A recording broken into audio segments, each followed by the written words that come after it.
For the past 4 weeks, we have been counting down the best heavy metal songs of the year leading up to this moment.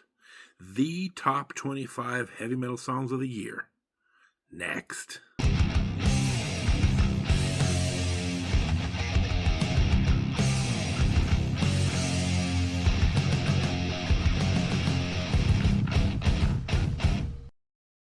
Welcome, metal enthusiasts, to the final episode of the year of The Metal Dude Abides. Tonight, we are going to go through the top 25 heavy metal songs of the year. For those of you who have been watching on the channel, we've been doing a countdown. We basically started this in late November. The top 60 heavy metal songs of the year. We've been going through one by one throughout the month of December leading up to this big moment. For those of you who were watching the countdown, thank you. For those who have commented or gave a thumbs up or subscribed to the channel, thank you. If you have a list of your top heavy metal songs of the year, it doesn't have to be 25, could be more, could be less. Put them in the comments below. I learned so much from your comments, from your suggestions.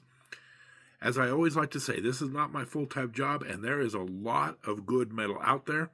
I might have missed some really good stuff, so I count on you, the viewer, informing me about a lot of the great metal that's out there.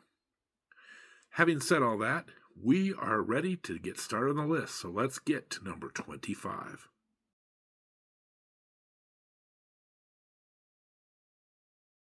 Coming in at number 25 is Halestorm, with their song Like a Woman Can, off their Everest album. I make no secrets about this. Lzzy Hale is one of my favorite singers in the history of heavy metal, male or female. She is an amazing vocalist.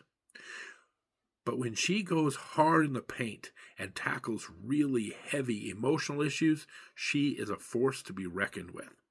And that's what she does here. This song is lamenting the lack of intimacy that she's having between male and female in a loving relationship. And she's talks about the fact that she can receive this kind of intimacy from females, thus the title Like a Woman Can.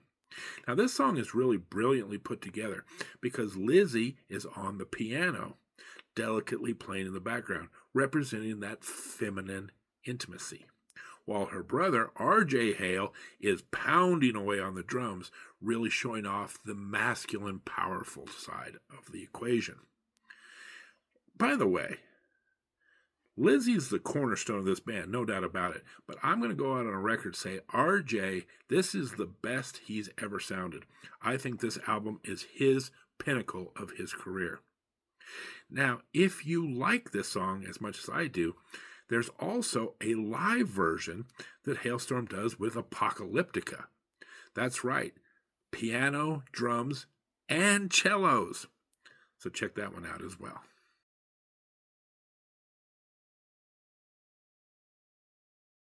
Coming in at number 24 is Amorphis with their song Light and Shadow off the Borderland album. Amorphis is a little bit of a hard band to describe in that they're primarily a melodic death metal band, and you guys know how much I love melodic death metal. But they also bring in heavy doses of progressive rock and folk metal to kind of give it a unique feel. This song, Light and Shadow, starts off with light synthesizers and soaring vocals, but then as you feel like you're in a helium balloon being lifted up, they come back and anchor you in with death growls and some heaviness. Now, if this song is a little too folky for you, one of the other songs I strongly considered is a song on this album called Bones, which is a little bit heavier and brings in a lot more of the death metal riffage. Either way, Borderland, excellent album. Light and Shadow, an excellent song.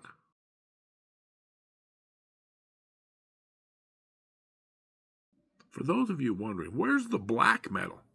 Well, your ship has come in, because coming in at number 23 is Black Braid with their song, The Dying Breath of a Sacred Stag. Now, if you're not familiar with Black Braid, they are a one-man atmospheric black metal band that mixes in Native American themes and instruments.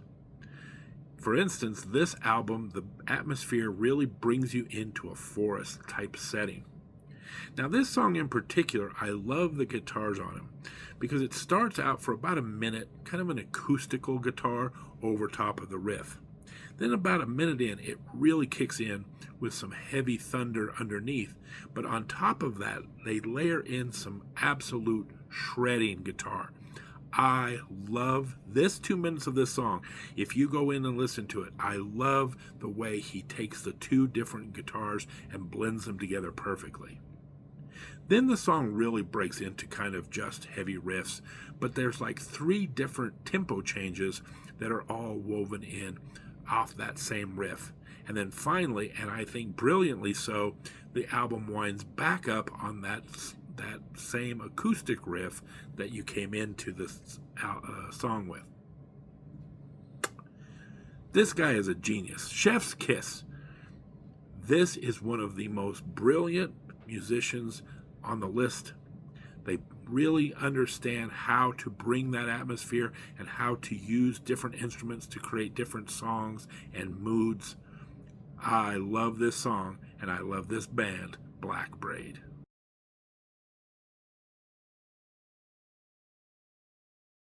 Let the controversy begin. Coming in at number 22, Sleep Token with their song, Even in Arcadia. I have a weird mental block about this song and album. I want to call it Still in Arcadia over and over again, but it's Even in Arcadia. Now, why is this controversial? Because there is a lot of great songs to choose from that are much more popular. Sleep Token has 2 different songs that are being nominated for Grammys, and both are excellent. Emergence and Caramel. But I love the title track so very much. Now, I have noticed over the years that Vessel's voice is a dividing point in the metal community. Some people love it, some people aren't big fans of his voice. I am on the pro Vessel voice. I think his vocals are amazing, and he really knocks it out of the park on this song. Once again, he kind of croons lightly over this beautiful piano.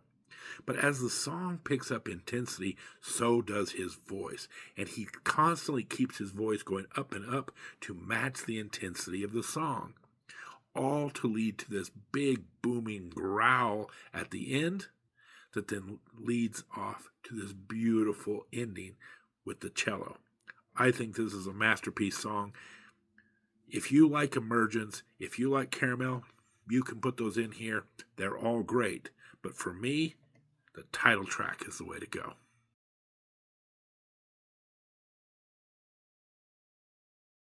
Coming in at number 21, Swedish supergroup The Halo Effect with their song March of the Unheard off the album March of the Unheard. This album came back all the way back the first week of January, so it's probably the oldest song on the list. Now, if you were paying attention and watching through the countdown, you know this is the 4th Michael Stanley song to make the list in the past 2 years, but ironically enough, with 4 different bands.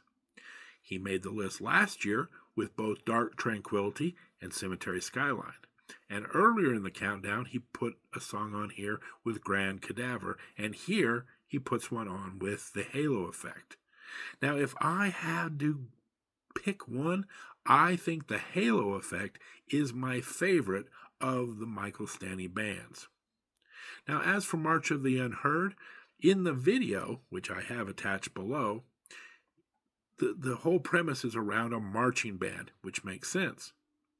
But also it makes sense from an audio perspective because the drumming on this song would make any marching band, shriek with delight.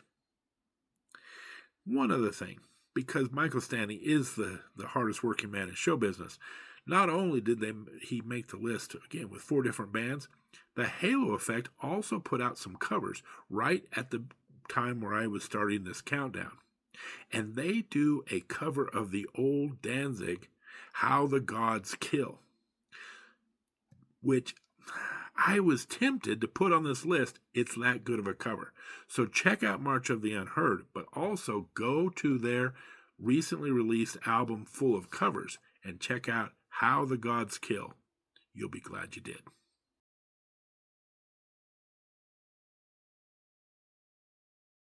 We have reached the top 20, and coming in at 20, Deftones with their song Milk of the Madonna off their long-awaited Private Music album. Boy, did I miss Deftones while they were gone.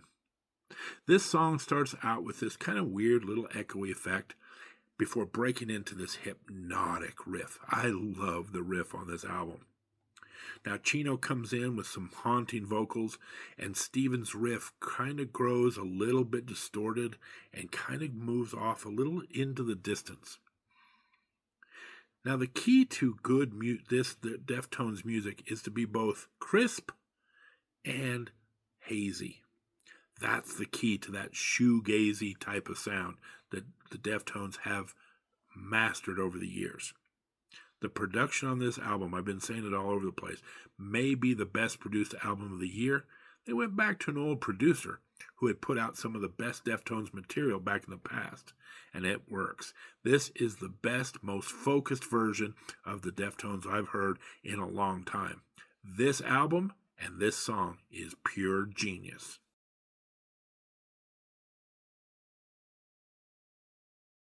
Coming in at number 19, Allegiant with their song Imperial off the Ossuary Lens album. Allegiant is a technical death metal band from right here in my home state of Colorado. Salute! Now when I say technical death metal band, I want to put an emphasis on the technical, because these are some of the best musicians on the entire list. They are all really excellent at their craft. This song, Imperial, for instance, has an intro with like an acoustic Spanish-style guitar that if that alone was on the song, it would probably make my list. But they pack a lot more into like a 4 or 5 minute song than most people can pack into a much larger song. Now, this is where I want to make a little note to our other progressive metal friends. You can put together a complex song that is musically dense in a 4 or 5 minute song. You don't have to be 10, 12, 14 minutes long. Someone like me with a little bit of attention deficit disorder, I really appreciate focusing on getting that song into a bite-sized chunk. Also, this is the second song from Allegiant on this list. Earlier in the list, I talked about another excellent song, Driftwood. So if you're not familiar with Allegiant, if you haven't seen the Ossuary Lens, go out and check them out. It is one of the best, most sophisticated albums of the year.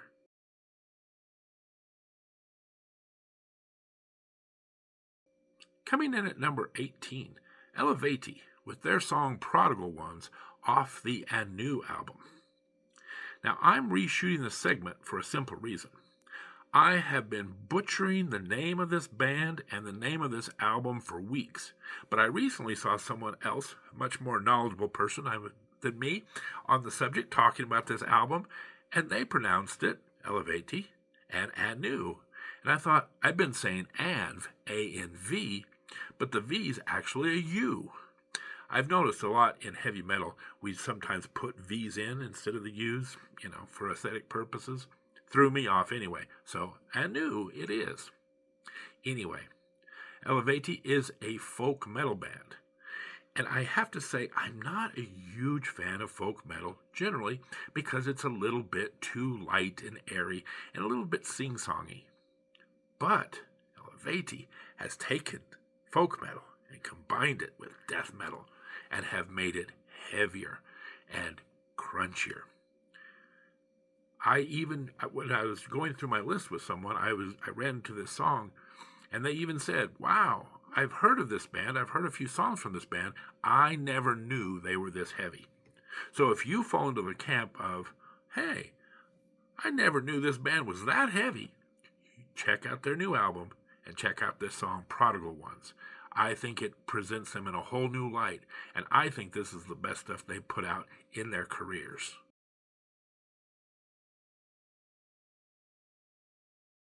Coming in at number 17, Ambush with Evil in All Dimensions.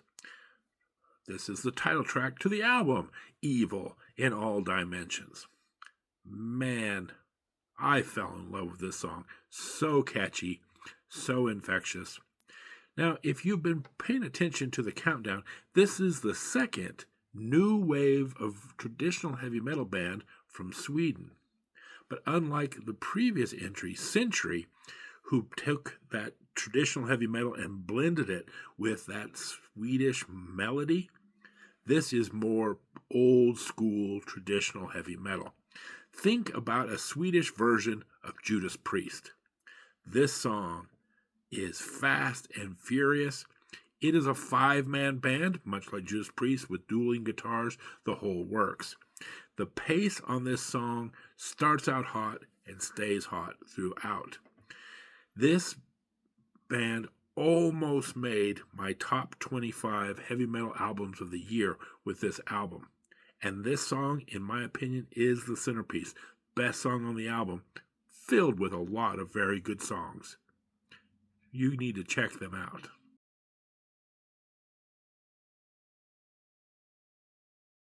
Coming in at number 16, Machine Head with their song Outsider from their latest album, Unatoned.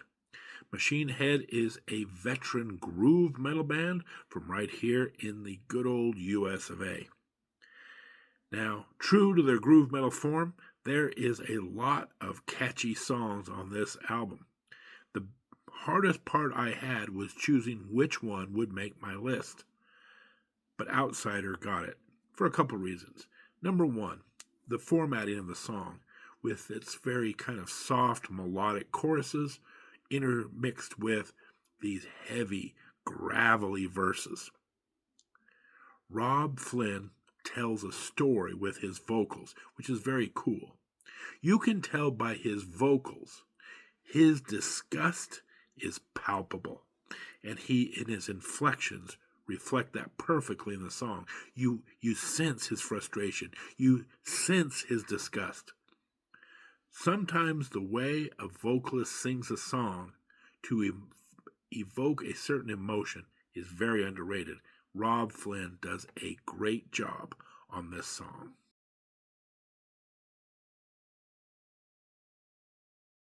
Coming in at number 15 is by far my favorite collaboration of the year. Light Can Only Shine in the Darkness. This combines the dark, moody gothic metal of Lord of the Lost with the bright, shiny, soaring symphonic metal of Within Temptation.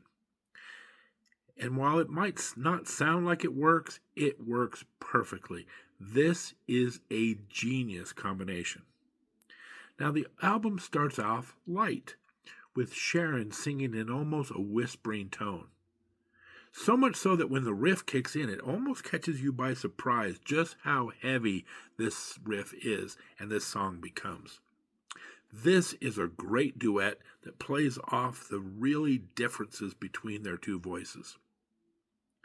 And speaking of collaborations, what's gotten into Lord of the Lost this year? In 2025, by my best count, they have put out 3 albums. They have put out 22 songs, including acoustic versions of many of them, and have done, check this out, 10 different songs collaborations with other artists. We talked earlier about how busy Michael Stanley has been over the last couple of years, and Lord of the Lost apparently said, hold my beer, we're going to even do more. So if you're a fan of Lord of the Lost, or even if you're not, go check out what they're doing in 2025. It is some amazing stuff.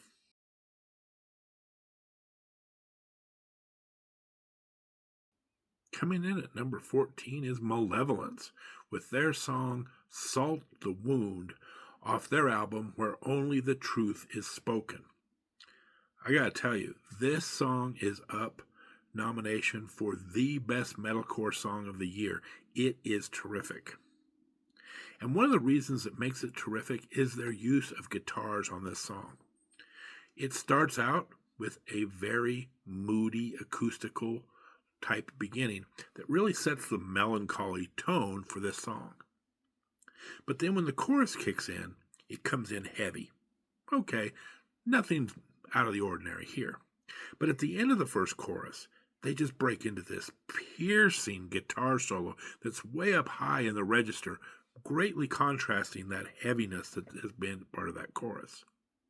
So we have a little bit of a rinse repeat. We go back into the softer verses, heavy chorus, but this time at the end of the chorus, they break into this fantastic riff that then shifts into different types of tempos, different types of riffs. That riff breaks into 3 different riffs by the end of the song. I love this song. You need to check out Salt the Wound. Again, potentially metalcore song of the year.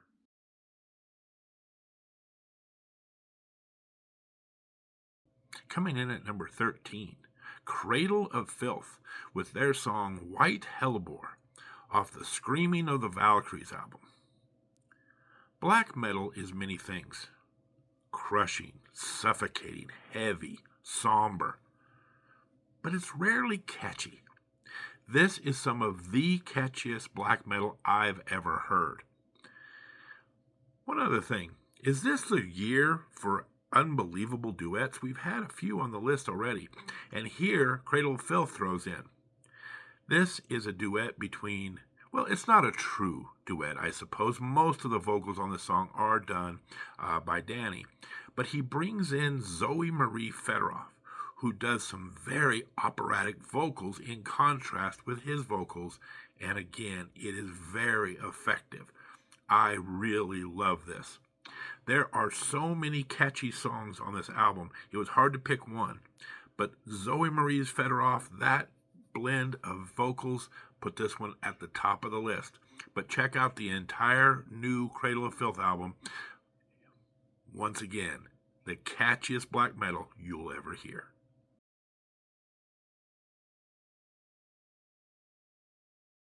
Coming in at number 12, Mesa with their song Fire on the Roof from their unbelievably excellent album, The Spin.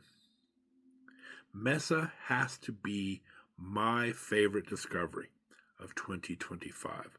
What a great band. Now, they're kind of classified as an Italian doom metal band, but doom metal is only a small portion of what they're doing. They mix like 80s electronic with doom, with jazz, with heavy blues, with some progressive pieces.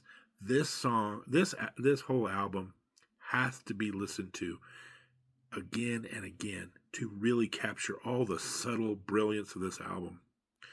Of course, what you're going to notice right away is the fantastic vocals on this album.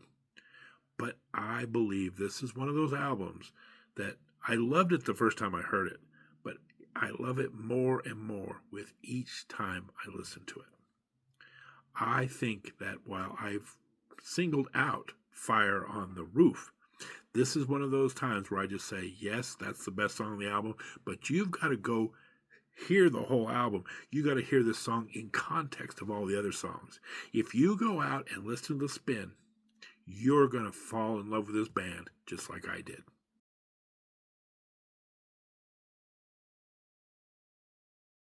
Coming in at number 11, Gravedigger with their song Hellfire Crusade. This is a German heavy metal band carrying on the proud tradition of German traditional heavy metal. I love this band. Way back in January, they put out an excellent album called Bone Collector.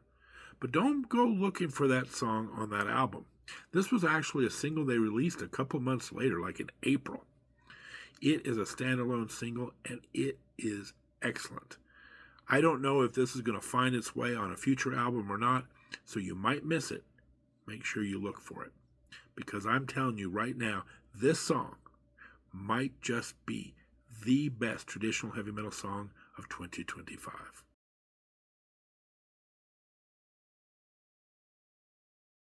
Coming in at number 10, No Name Faces with their song Razor Sharp Claws.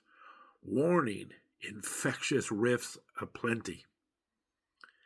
This song is also not associated with any album. It is a standalone single. My favorite football team is the Miami Dolphins, and back in their glorious heyday of the Super Bowl years, they had a defense called the No Name Defense. And they were nicknamed that because they just didn't get the appreciation and love that many of the other less talented defense was getting. I feel that way about No Name Faces. I got really lucky. I don't even know how I found these guys. They are kind of an under the radar hidden gem. Now, if I were to describe No Name Faces, I would say they're a traditional heavy metal band, but they kind of have that a little streak of punk in them. Just gives them a little bit of attitude, a little bit of swagger, if you will. Now, this song may just have to also be considered for the heavy metal song of the year, because Razor Sharp Claws will sink into your psyche and will not let go.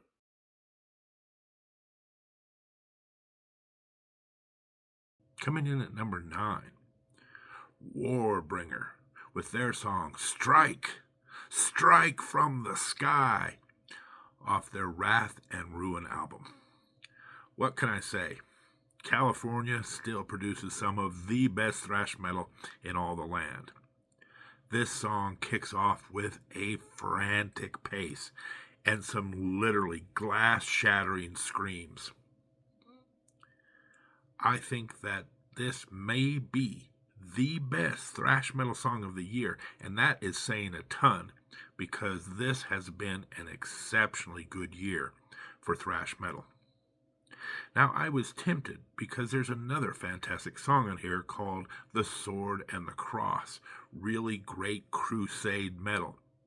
But at the end, I picked this one for a couple reasons. The 200 mile per hour pace, the assault with the drums, great high-pitched vocals on this. If you like to go fast, this is your Huckleberry.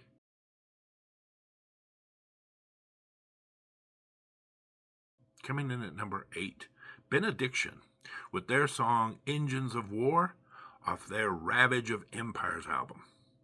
Speaking of going fast, Benediction says, let's throw our hat in the ring. This entire album is it just comes at you hard. They start off just pummeling you, and they never let up through the entire album. This song in particular, Engines of War, is my favorite, but there are so many great songs to choose from. This is once again, one of those great songs that comes off a really great album. The drums on here are relentless, the riffs are endless, and the vocals, the growls, and the intensity is off the charts. I think what puts Benediction up in the higher stratosphere, though, is, once again, let's talk about the production. This is old school death metal, but it's presented with a very clean, modern production that really makes it pop. I really enjoy this album. If you have missed Benediction, you need to go check it out. One of the best death metal albums of the year.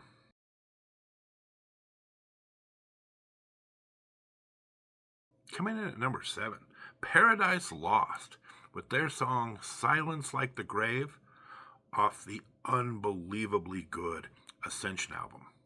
Before we talk about the song, let me just put in a plug for this album. If you haven't listened to my top 25 albums of the year, you'll know this album scores very high. I believe this is one of the best albums of the year, and maybe, controversy, hot take coming in maybe, this might be the best Paradise Lost album of all time. It is a damn masterpiece. But anyway, let's talk about the song. Well, and the reason I want to bring up the album is because this song, while it's good as a standalone song, I think you'll really enjoy it. If you put it into the context of that full album, it even gets better. Much like what we were talking about with Mesa and the Spin, sometimes you have to listen to the whole album to really appreciate the song. But let's get to that song. It starts off with a very foreboding synth, really sets that spooky, melancholy feel. But then it brings in like this singular guitar riff that just completely changes the tone of the song. And then that infectious riff just takes over. Now, I would say the mood of this song is somewhat melancholy, but it starts to get into more of a range of regret and anger. Really good blend of emotions. And all the while, there's this guitar wailing in the background like a siren cutting through the fog. Again, this song, this album, is a masterpiece. You will really regret it if you don't go check this out.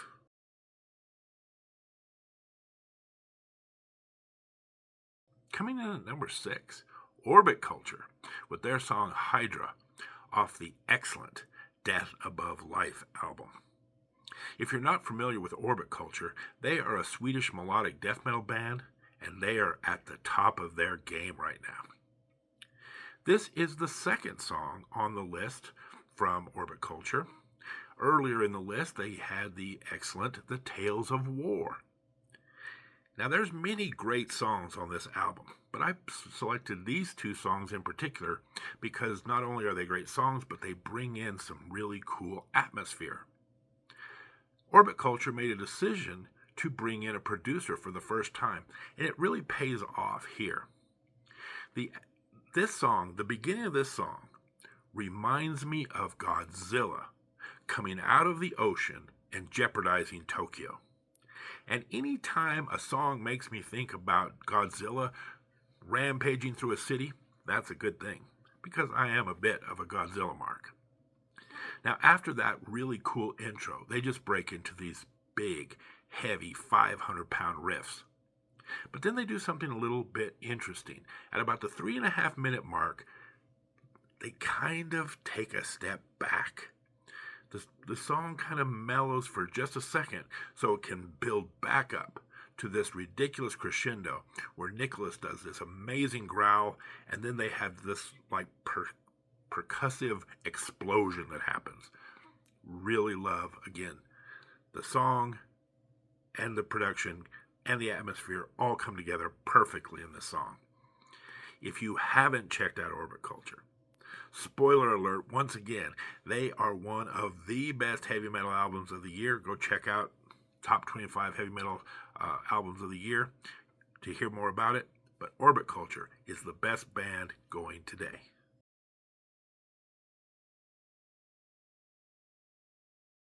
Coming in at number 5, Electric Callboy with Elevator Operator.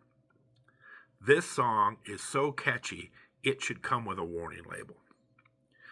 Symptoms include non-stop, uncontrollable headbanging, tons of fun, tons of energy. You're going to want to get up and dance to this thing because they want to show you a world where the beat goes up and down. Let them open the door. Elevator Operator. That's pretty much the entire song, but you will wake up in the middle of the night singing this song. You will wake up in the morning singing this song. You really should not check out this song until you have a prescription from your doctor. It's that infectious.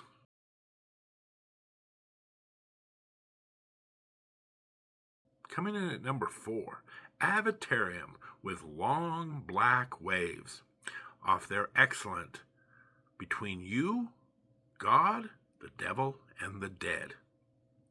This is a Swedish doom metal band, and if you're listening to these songs in succession, you're going to get whiplash compared to the song you just got through listening to. Going from fun and bouncy to slow and doomy. Jenny Ann Smith's vocals are amongst my favorite vocals of the year. I cannot get enough of her unbelievable, smoky, sultry, bluesy tunes. That is the perfect vehicle for a big old slice of doom metal. This song is haunting and it is hypnotic. And I really have not seen this band, this album, or this song being promoted anywhere else. So you may have missed this one. If you liked Mesa, another doom metal band that's in the same ballpark, you need to try Avatarium. You are gonna love this.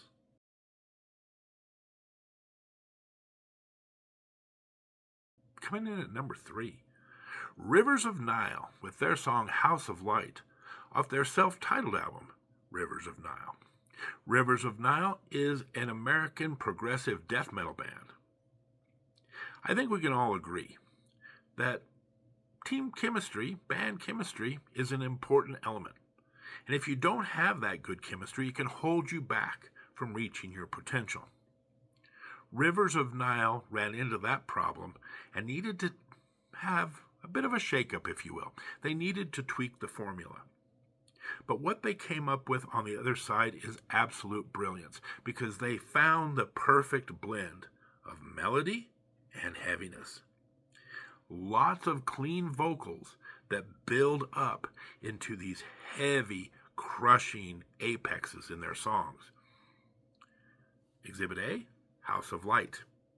House of Light mixes in great riffs, an assault of drums, clean vocals, big apex, heavy vocals, mixed beautifully. And then, on their way out the door, they throw in a little bit of saxophone for you. Kind of smooth that thing out. I'm blown away with how good this album is, how good this song is. This is the second song on this countdown. Earlier, they posted on the countdown with American Death.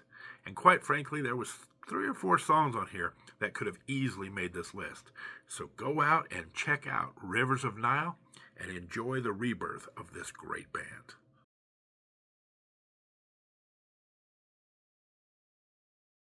Coming in at number 2, Horizon Ignited with their song Prison of My Mind off the Tides album. This is a Finnish melodic death metal band. And this song is beautiful, but maybe the most heartbreaking song on the entire list. Because it deals with the horrors of Alzheimer's and dementia. If I was to give a Song of the Year award just based on lyrics alone, this would be the one.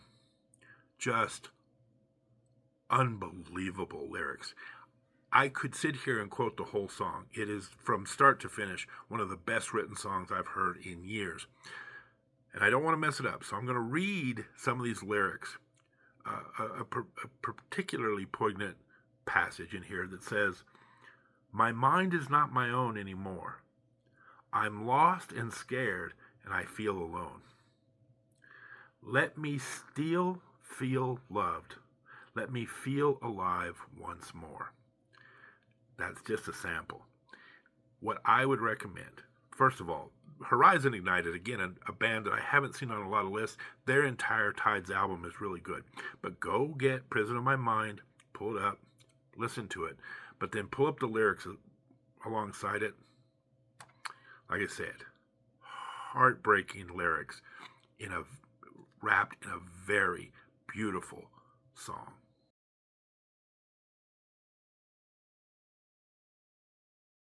Drum roll, please. The number 1 heavy metal song of 2025 goes to Arch Enemy for Paper Tiger off their Blood Dynasty album. Now, I'm sure you've heard the news recently that Alissa White-Gluz has left Arch Enemy to pursue a solo career. I guess the old saying, if you're going to go out on top, is appropriate here. Because in my humble opinion, this last album, and this song in particular, are the best things of the Alissa White-Gluz era of Arch Enemy. Yes, Alissa is leaving, but she left us one final diamond. Now, as for Blood Dynasty, there are 3, 4, maybe even 5 excellent songs that I considered for the top 25. And if you've been following the list for a while, you'll know that this is the second song that has made my top 25 list, the other being Liars and Thieves. Arch Enemy has many songs to choose from, but I chose this one for a simple reason. This song mixes the tempo and pace of Judas Priest, the gallop of Iron Maiden, and a chorus that would make Dio proud. I love my melodic death metal. I love my traditional heavy metal. Somehow or another, Arch Enemy has magically brought the two together perfectly on this album, and in particular on this song. I wish Arch Enemy big things in 2026. I hope Alissa White-Gluse's solo career is fantastic, but it's going to be hard for them to recreate the magic that they had together. Congratulations to Arch Enemy. Sorry to see this band break up after such a phenomenal year. Great album, great song, great tour. So once again, the number one song of 2025 goes to Paper Tiger. Whew. We got through it, everybody. If you've been with us from the beginning, way back in November, we just went through the 60 best heavy metal songs of the year. Thank you for sticking with me to the end. If you have songs you think should be on the list, put them in. This is our last video of 2025, so let me just wish everyone a happy new year. We'll see you in 2026. We've got a lot of great content coming up. I know in particular, very early in 2026, we're going to get a new Megadeth album. I'm sure we'll be reviewing it on this channel. The opening singles that they've been teasing us with, it sounds tremendous. We'll also be going back into our Fixing the Grammy series, but with a twist. We're going to be starting up in about 1988, which is the beginning of the era where the Grammys actually recognized heavy metal. Let the hilarity begin. But anyway, again, have a wonderful end of 2025. Be safe out there. I'll see you back here in 2026. But in the meantime, take care.